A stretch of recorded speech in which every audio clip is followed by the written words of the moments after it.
Hello everyone, good morning. কেমন আছো তোমরা সবাই? আশা করি তোমরা সবাই খুব ভালো আছো আর আমিও খুব ভালো আছি। পিএসসিডি ব্লগে তোমাদেরকে সবাইকে আবার অনেক স্বাগত জানাই, অনেক ভালোবাসা জানিয়ে তোমাদেরকে সাথে নিয়ে একদম থেকে ব্লগটা স্টার্ট করছি। আশা রাখছি আজকের ব্লগটা তোমাদের অনেক অনেক ভালো লাগবে আর নতুন নতুন অনেক কিছু তোমরা জানতে পারবে আর কিছু ঘরোয়া টিপস তোমাদের সঙ্গে শেয়ার করব, যেটা তোমাদের অনেকেরই খুব কাজে লাগবে। বিশেষ করে যাদের বাড়িতে ছোট বাচ্চা আছে তাদের তো অনেক কিছুরই প্রয়োজন হয়। তার সাথে সবসময় মনে হয় যে নিজেই কেন ডাক্তার হয়ে যায় না। বিশেষ করে বাচ্চাদের যখন শরীর খারাপ হয় তখন একটা মায়ের কিন্তু সেটাই মনে হয়। মামামের যেমন শরীরটা খারাপ, তার সাথে সাথে কিন্তু আমারও শরীরটা এতটাই খারাপ যে তোমাদের সঙ্গে কোনো ভিডিও শ্যুট করব তার কোনো ইচ্ছেই ছিল না। তবুও ভাবলাম যে তোমাদের সঙ্গে শেয়ার না করলে কিছু ভালো লাগে না, যেহেতু আমি মন থেকে ব্লগটা ভালোবেসে ভিডিও করি।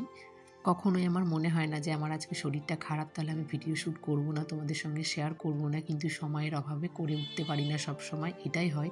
কিন্তু কখনো আমার মধ্যে সে অলসত্ব ভাবটা আসে না ভিডিও করা নিয়ে। আমারও গলার ভয়েসটা একেবারেই বাজে হয়ে গেছে, তো তোমরা হয়তো গলার আওয়াজ দেখে বুঝতেই পারছো যে আমার কতটা শরীর খারাপ, তার মধ্যেও তোমাদের সঙ্গে শেয়ার করছি। তো বন্ধুরা সবাই একটু সাপোর্ট করো আর ভালোবাসা দিও, তাহলেই হবে। তো যাই হোক, তোমাদের সঙ্গে অনেক কিছু শেয়ার করলাম, তার সাথে অনেকটা গল্প হয়ে গেল, কিন্তু মেন কথাটা এবার তোমাদেরকে বলি। ফার্স্টে যে দেখেছিলাম মাম্মামকে নিয়ে আমি একটা থালায় আমি মোমবাতি নিয়ে নিয়েছি, যেহেতু মোমবাতিটা গলে গলে পড়ে যায়, তো হাতের উপর পড়ে গেলে সেটা ছ্যাঁকাও লাগতে পারে, এই জন্য আমি একটা থালার ওপর নিয়েছি।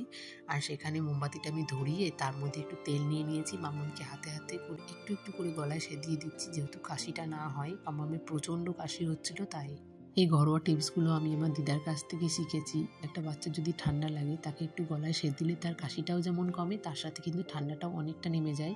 আর এই শীতকালে দেখবা একটা রসুন পোড়ার তেল থাকে, সেই তেলটা তো আরও বেশি কাজে লাগে। কিন্তু আমরা এখন মডার্ন হয়ে গেছি, যুগের সঙ্গে তাল মিলিয়ে সবাইকেই চলতে হচ্ছে, তাই কেউ কারো বাচ্চাকে একটু তেলটা মাখায় না। কিন্তু আমি এখনও মামামকে যে ঘরোয়া টিপসগুলো থাকে সবসময় আমি মামামকে সেগুলোই দেওয়ার চেষ্টা করি।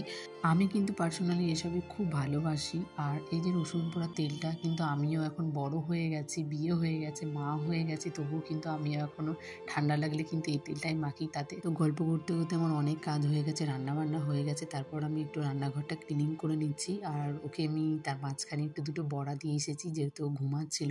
আজকে ভোরবেলা উঠে অফিসে গেছিলো, তো ও তাড়াতাড়ি চলে এসে আবার ঘুমাচ্ছিল।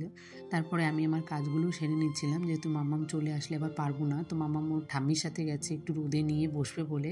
কালকেই আমি কৌটোগুলো ধুয়ে রেখেছিলাম, যেগুলো ফাঁকা হয়ে গেছে, যেহেতু আবার তো নতুন করে জিনিসগুলো রাখতে হবে। আর জিনিস শেষ হওয়ার পরে কিন্তু আমি কৌটাগুলো প্রত্যেকবার ধুয়ে এইভাবে তারপরেই রাখি। তো মাম্মামের এখানে একটা তাল মিষ্টিটা শেষ হয়ে গেছিলো, তো মা এনে রেখেছিল, তো আমি আবার রেখে দিলাম। ফ্রিজের মধ্যে যে ইলিশ মাছ আছে সেটা কিন্তু আমি ভুলেই গেছি, কবে লাস্ট খেয়েছি। আর এখন যেহেতু এনে আর মাছ রাখা যায় না ফ্রিজে, রাখি না, তো এই জন্য আর ডিপটা খুলে দেখাও হয় না। কিন্তু 3টে ইলিশ মাছ আছে, সেটাই দেখছিলাম কবে রান্না করবো সেটা। রান্নাঘরটা ক্লিনিং করা হয়ে গেছে, তারপরে এসে গেছে এবার ঘরে। অ্যাকোরিয়ামটা অনেক দিন হয়েছে পরিষ্কার করিনি, তোমরা হয়তো ফার্স্টে খেয়াল করে দেখেছে এতটাই নোংরা হয়ে গেছে। আর দেখবো সবসময় লাল কালো এসবে না একটু নোংরা বেশি বোঝাই যায়।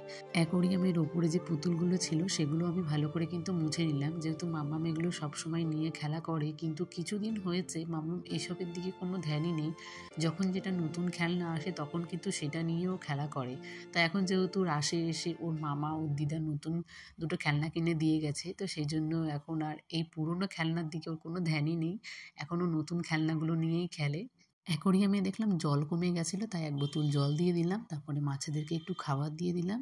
আর এই জায়গাটা আমাকে প্রতিদিনই পরিষ্কার করতে হয়, যেহেতু মাম্মাম এখান থেকে একটা একটা করে নিয়ে যায় আর আমাকে খেলনাগুলো আবার এনে রাখতে হয়। আর ধুলোও পড়ে গেছিলো, তাই মুছে একেবারে ক্লিনিং করে রেখে দিলাম। আজকে আমি 2টো ব্ল্যাঙ্কেটই রোদে দিয়েছিলাম, রোদ থেকে এসে একটু ভাঁজ করে রেখে দিলাম, তাহলে রাতে কি ঘুমানোর সময় একটু গরম গরম ব্ল্যাঙ্কেটগুলো পাওয়া যাবে।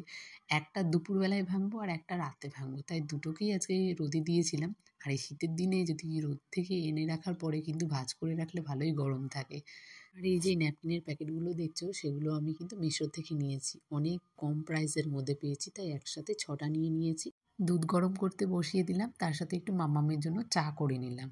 চাটা কিন্তু আমরা যে চা খাই সেই চা কিন্তু নয়, এটা হচ্ছে বাসক পাতা, তুলসী পাতা আর একটা পাতা দিয়ে ৩ রকম মিশিয়ে একটা রস বানিয়ে মামামকে কাশির জন্য দেওয়া হয়। তো সেটাই মামাম চা বলে খায়, তার সাথে ২টো মুড়িও খায় কিন্তু। এই যে দেখো ডুবিয়ে খেয়ে নিচ্ছে, তো এই জন্য মামামের কাশিটা হচ্ছে না, তবে ঠান্ডাটা কমছে না। তো চলো মাম্মাম এদিকে চা খেতে থাকুক, আর আমি আজকের মতো ভিডিওটা এখানেই শেষ করে দিচ্ছি। ভিডিওটি ভালো লাগলে সবাই একটা সুন্দর সুন্দর কমেন্ট করে যাবা, আর সবাই পাশে থেকে যেও।